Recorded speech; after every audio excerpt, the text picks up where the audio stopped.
Welcome to a crucial exploration into the world of college admissions, where dreams meet numbers and aspirations collide with statistics.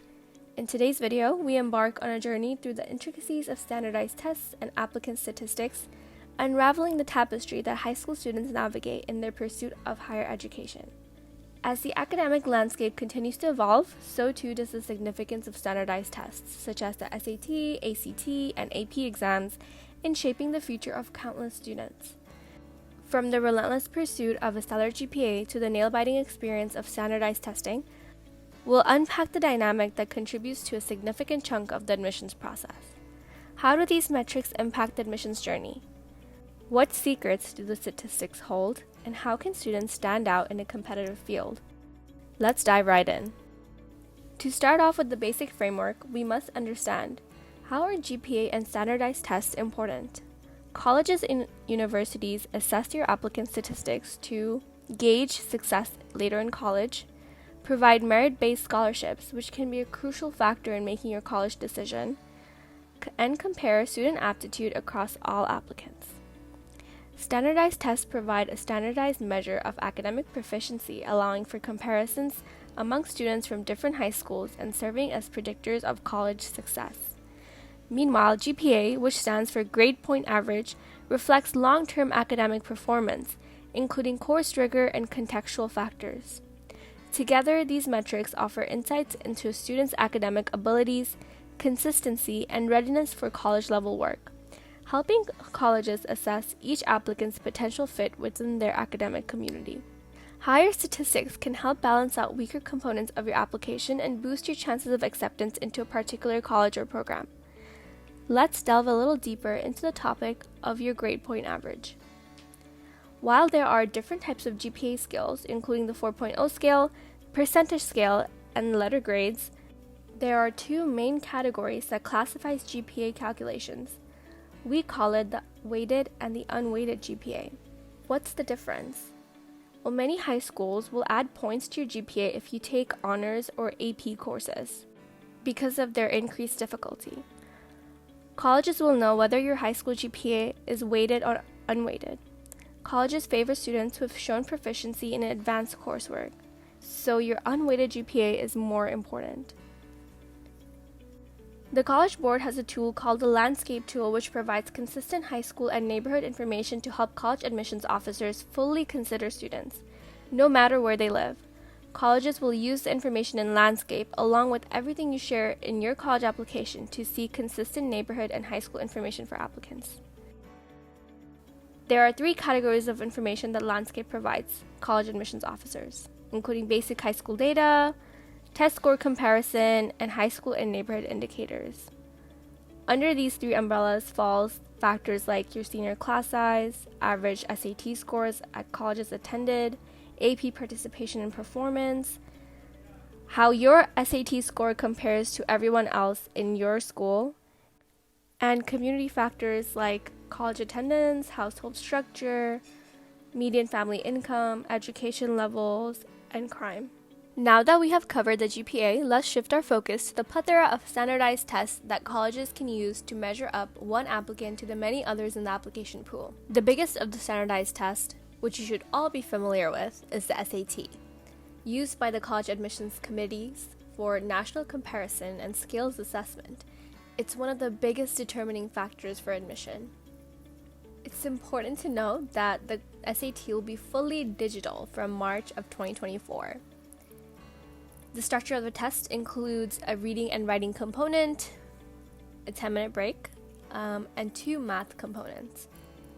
The SAT scored from 400 to 1600, and the total time required to complete this test is 2 hours and 14 minutes. What are the expected changes for the digital SAT? While 100% of the SAT will be administered on a computer, you can choose to take the test on a testing site computer, which you must request, or a laptop or tablet of your own. The digital SAT will allow you to use a calculator on the entire math section. Each section will be divided into two modules. The questions in the second module will change for each test taker depending on how they performed on the first module. The digital test will be shorter and offer more time per question. And finally, you'll get your score for the SAT within days. So, when should you take the SAT? Generally, high school students take the SATs once in the spring of junior year and also consider taking later during fall of senior year. Here's a pro tip: complete your SAT prep during the summer before 11th grade so that it doesn't conflict with the GPA and AP workload during the school year.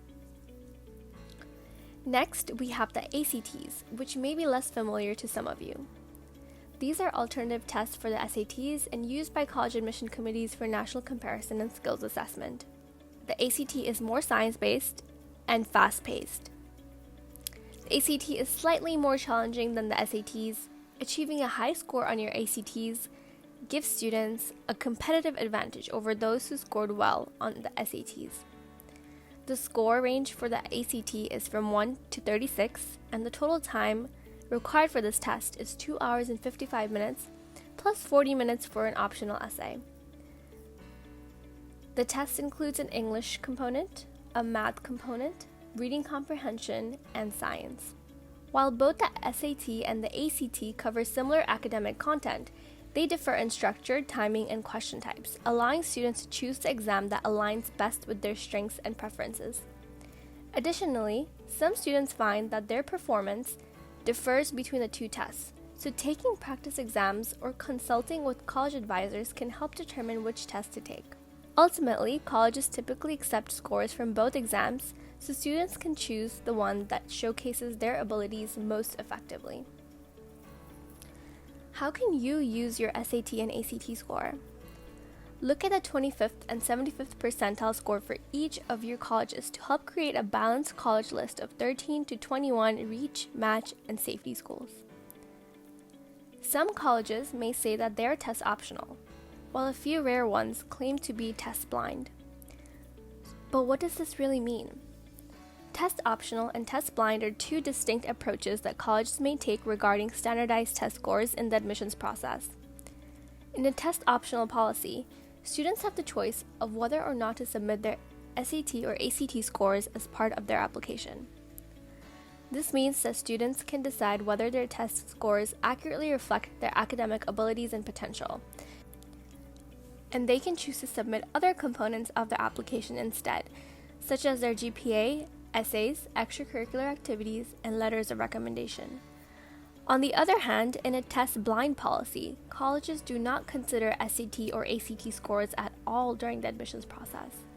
This means that regardless of whether students submit their scores or not, they will not be reviewed or evaluated by admissions officers.